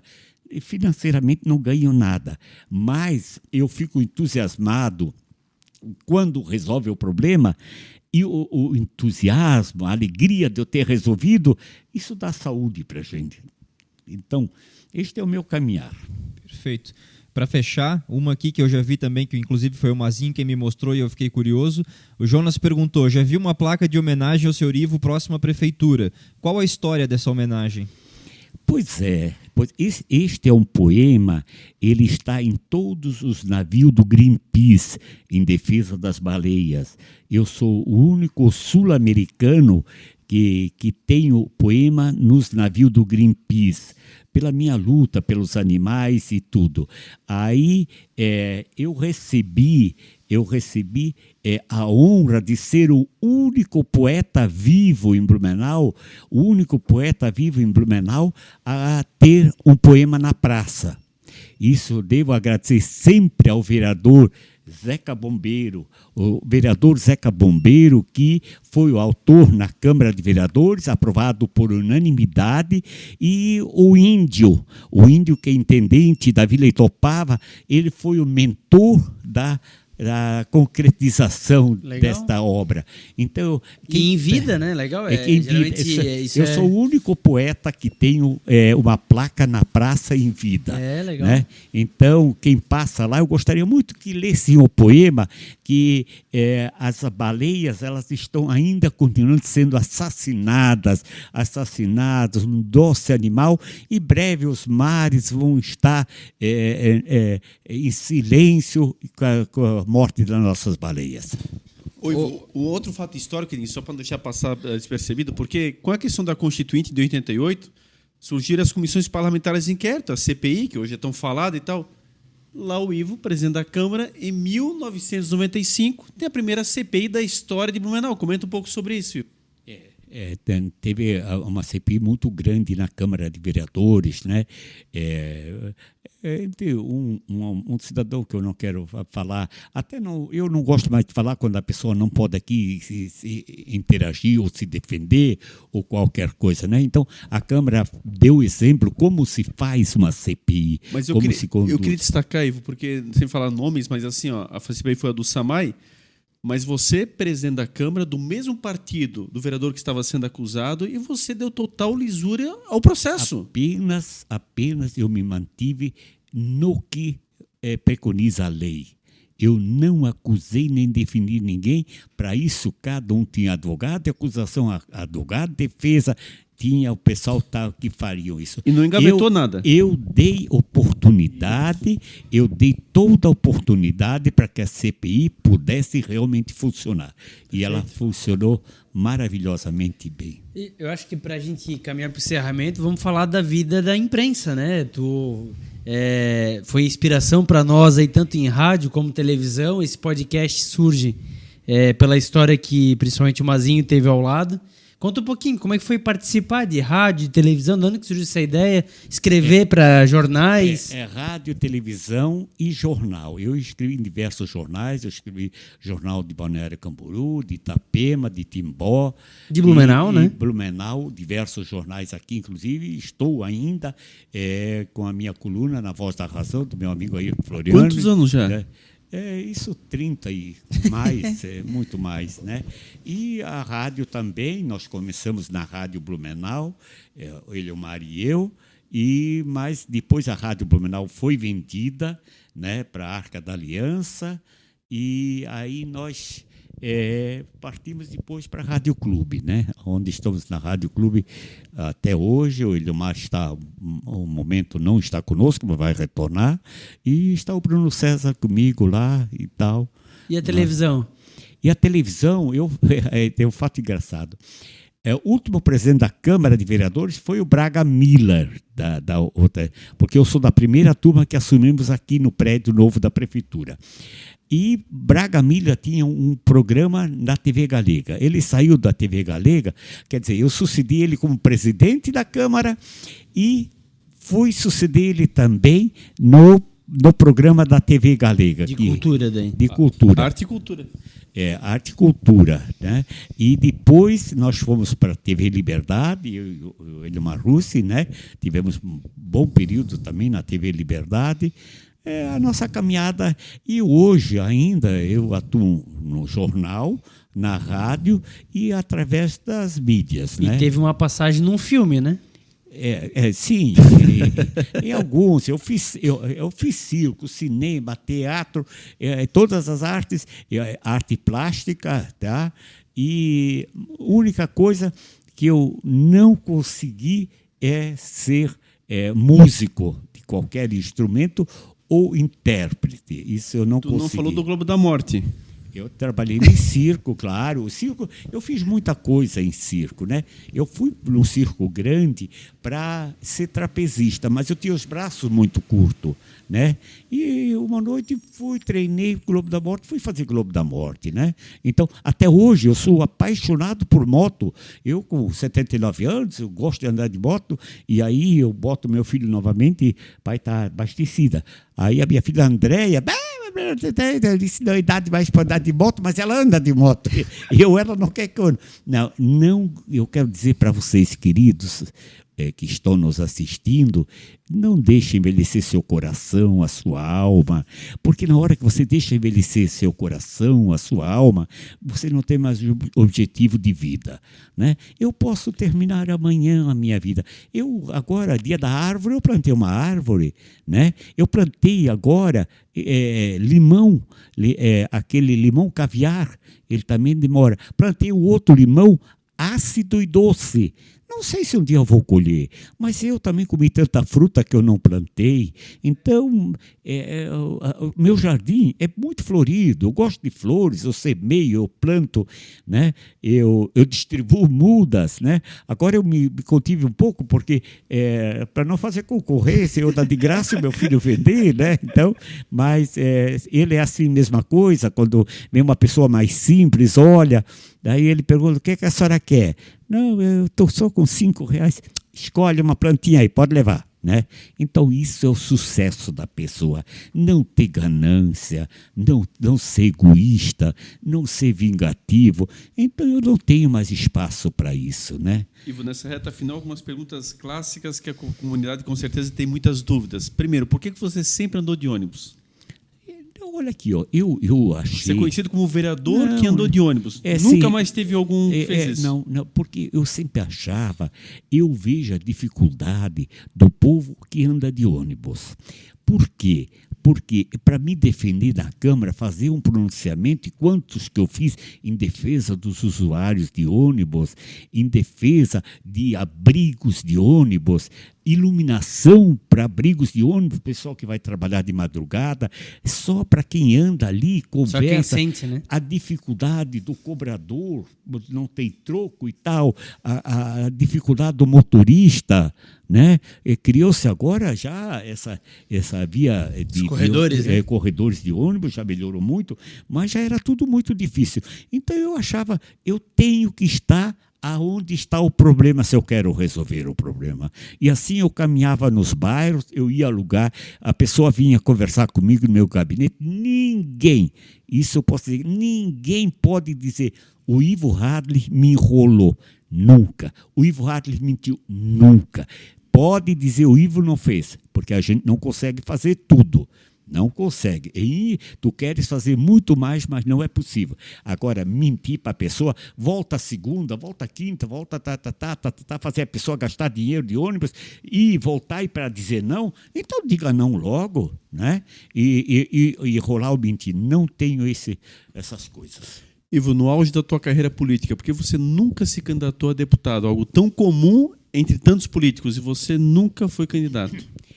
Na minha primeira presidência da Câmara, eu visitei todas as câmaras da região, né?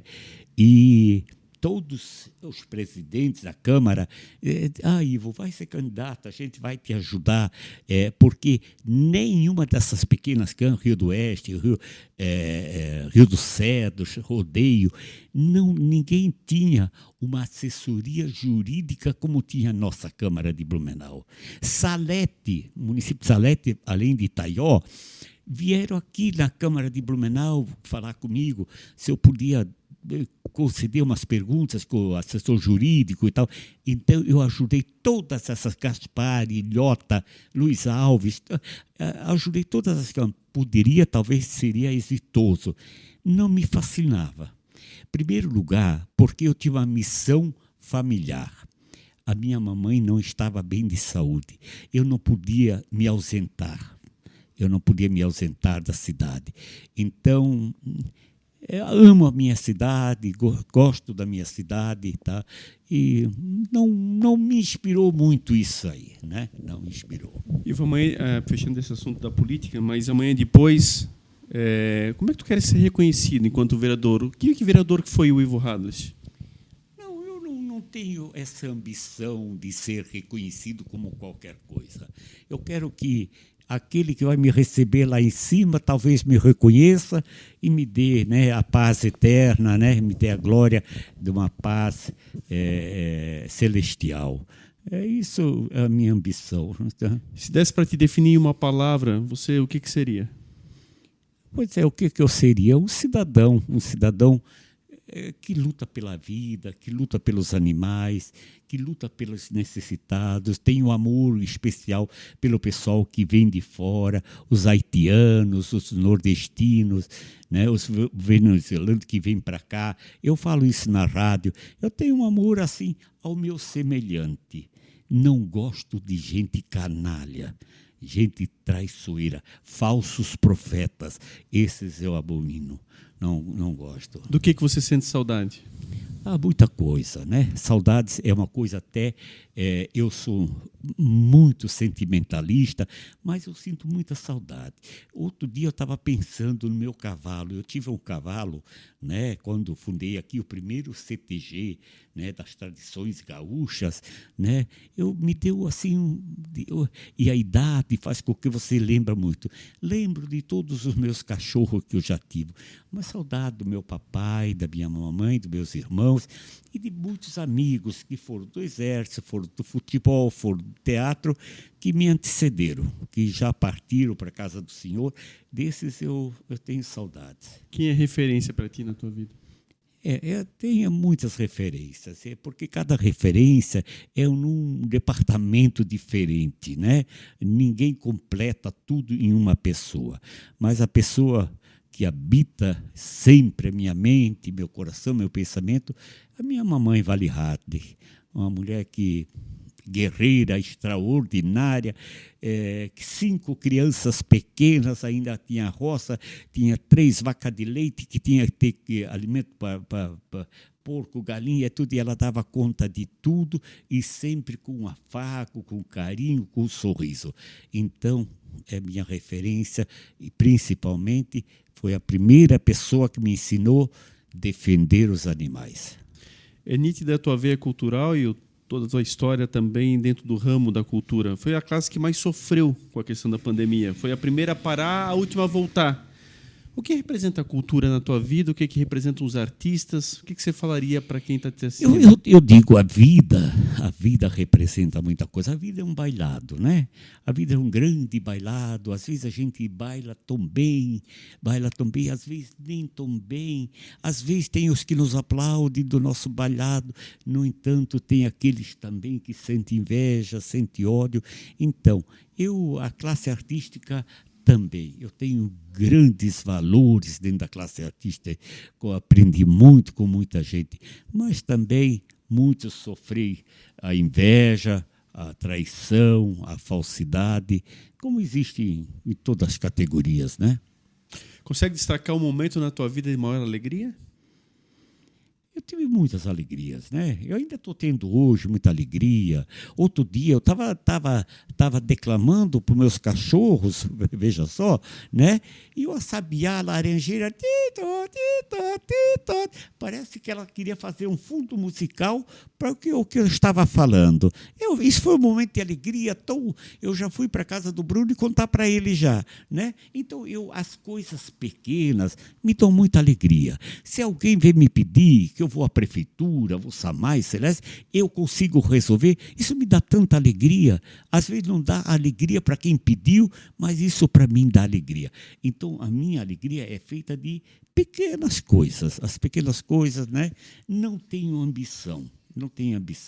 Deus tem me dado saúde, tem me dado o pão de cada dia, tem me dado a minha casa, a minha cama, e tem me dado verdadeiros amigos, como vocês são.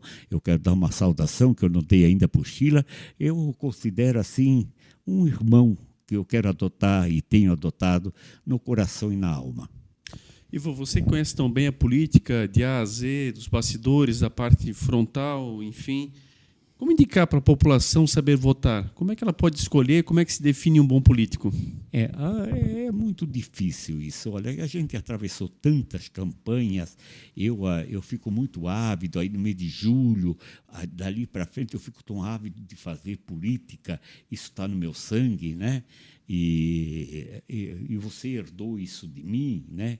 Então, tudo, porque isso está dentro do sangue da gente. Agora, fazer política é com seriedade, com caráter, sem mentira. Melhor você perder o voto ou até a eleição não ter prometido que você não pode cumprir e não ter mentido para a população.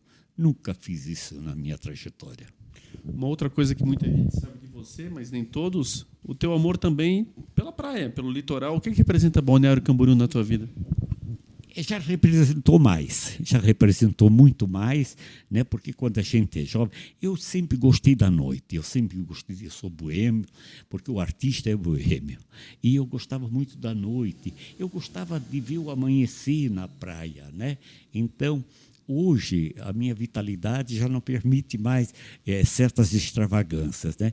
Mas o litoral e ainda Balneário Camboriú é belíssimo, né? Bom, estamos, né, basicamente fechando. Claro que tínhamos muito mais histórias para falar, muitas outras coisas. O Ivo tem uma trajetória, eu acho que aqui é um pequeno retrato de algo que, de fato, fica marcado nos arquivos, fica marcado na história. Né? Se me permite, por favor, Ivo. Eu gostaria de registrar hoje ainda, eu tenho muita atuação, eu sou da Academia de Letras, sou da Sociedade de Escritores, sou da Bluap, que é na área cultural. Mas eu também dou todo o meu empenho para a ASAPREV, né, que é a Associação dos Aposentados de Blumenau, né, e atuo voluntariamente em defesa dos animais, em diversas áreas. Então, eu tenho uma atividade muito grande. Então, aos aposentados e pensionistas da ASAPREV, eu também gostaria de deixar um tributo a cada um deles, porque tenho em cada pessoa lá um amigo, onde a gente conversa por igual. As nossas histórias se batem, porque todos passaram mais ou menos pelo mesmo caminho. Alguns tropeçaram em pedras, né? Outros deram o dedão nas pedras, outros passaram com mais suavidade, né?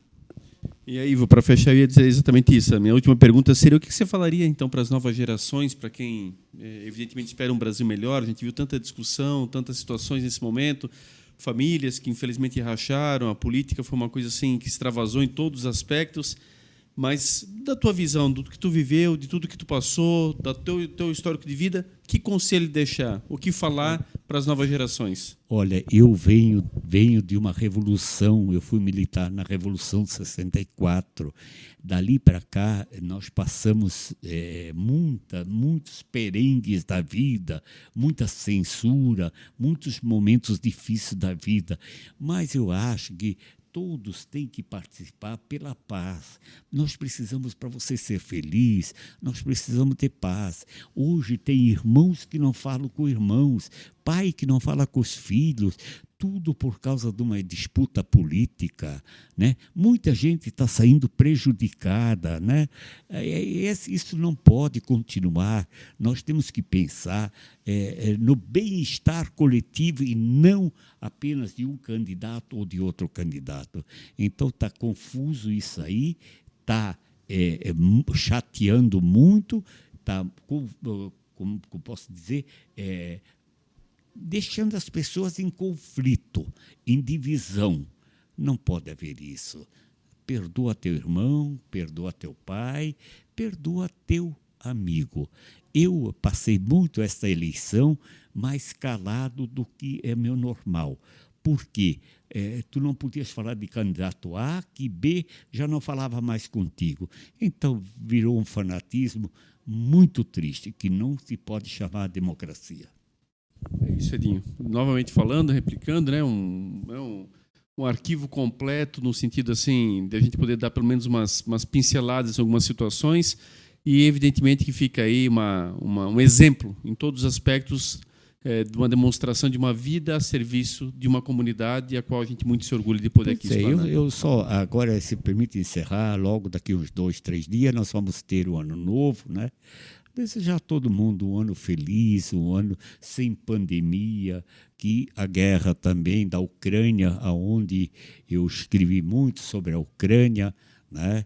E até semeei no meu jardim a flor símbolo da Ucrânia, que é o girassol. Então, para que o sol brilhe na paz do universo e contra as pandemias do universo também. Então, um feliz ano novo, Pudinho, para Sheila, para ti, Eliomar. E quero aqui registrar que o Eliomar ele foi contemplado pela universidade que ele trabalha com linda menção dada a ele pela competência como mestre de educação, como professor. Eu acho isso muito honroso e isso me tocou a alma e o coração. Então, parabéns, Eliomar. Tu encerras o teu ano assim muito glorioso, quando toda a grande administração da universidade reconhece o teu trabalho, a tua luta e a tua competência. Muito obrigado, Ivo. Muito bom, né? Foi uma grande aula. De fato, foi uma pincelada, porque a gente podia ficar aqui horas e horas e horas, porque conteúdo não falta, né? São várias histórias de vários segmentos diferentes. E o Ivo foi um grande atuante, né? De vários segmentos. Ele nunca foi um coadjuvante, mas sempre foi um ator principal. E isso fez a diferença muito para a nossa sociedade. Agradecer, né, quem esteve conosco, agradecer nossos patrocinadores, sem eles a gente não estava aqui. Etiquetas Dala, né, rótulos, ribbons, suprimentos em geral, @etiquetasdala. A Imobiliária Melhores Imóveis, né, pensou em comprar e vender, a Melhores Imóveis tem a melhor oferta para você. E também a Ótica Conforto Visual, são 7 lojas para melhor atendê-lo. Aqui o nosso foco é você. Agradecer a audiência durante todo esse ano, desejar aí um excelente 2023 a todos, agradecer ao tio Ivo pela presença, sempre uma aula, né? Sempre é muito bom ouvi-lo, sem dúvida a gente sempre aprende muito, e desejar que você esteja conosco no próximo ano, que você continue sugerindo convidados, continue sugerindo temas. Isso aqui é feito para você, é gratuito e é focado em você. É isso, Sheila?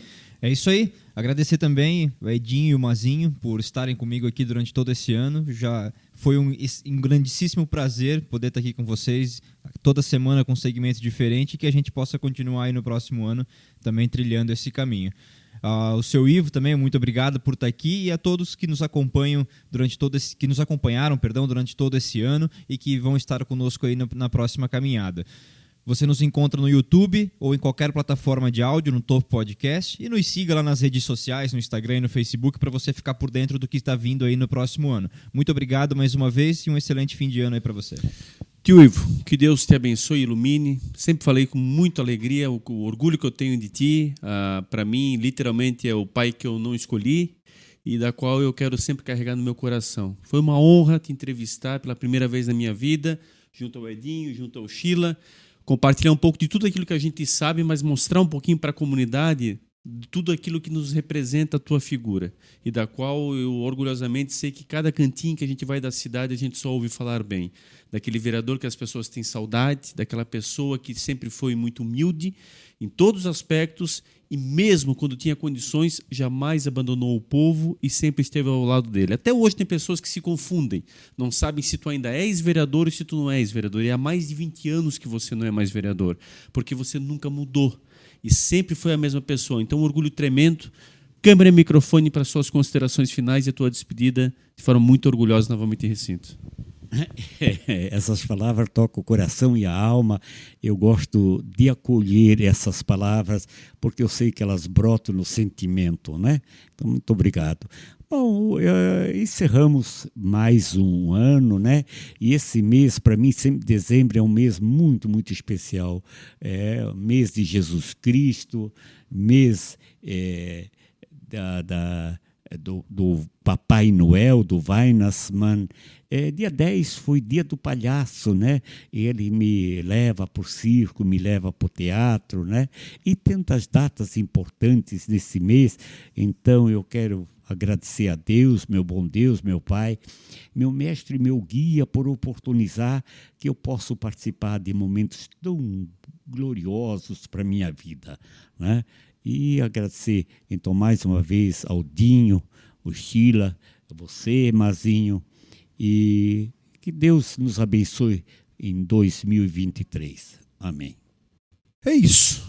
Acho que fechamos com chave de ouro, dando esse grande presente para você, nosso internauta, para você que está nos assistindo, essa figura magistral, maravilhosa, né? Um pouquinho da vida do nosso querido Ivo Radrich. Agradecer muito a Edinho, ao Sheila também. Um ano de muito aprendizado, um ano de muitas trocas, né? Um ano de um projeto diferente, da qual a gente também teve que fazer várias renúncias para podermos estar aqui, mas com muita alegria, acima de tudo. Estando ao seu lado, você nos permitindo, né, entrar onde é possível, seja no seu carro, na sua residência, você nos assistindo aí do seu celular, enfim, é uma alegria muito grande. Acho que isso é a comunicação. E nós aqui nunca abrimos mão realmente da qualidade, de poder levar para você a boa informação e de podermos trazer os bons convidados. Por isso, mais uma vez, repito, fechamos com chave de ouro. Então, possamos estar juntos, né? Muito tempo ainda, trazendo essas boas informações e levando até você exatamente os bons assuntos que norteiam aqui a nossa sociedade. Obrigado mais uma vez. Que Deus abençoe, que você tenha um ano maravilhoso, que possamos estar com muita saúde e todos juntos aí, firmes e fortes para 2023. Obrigado de coração. Um beijo a todos e até o próximo programa com mais convidados muito especiais. Valeu, até lá.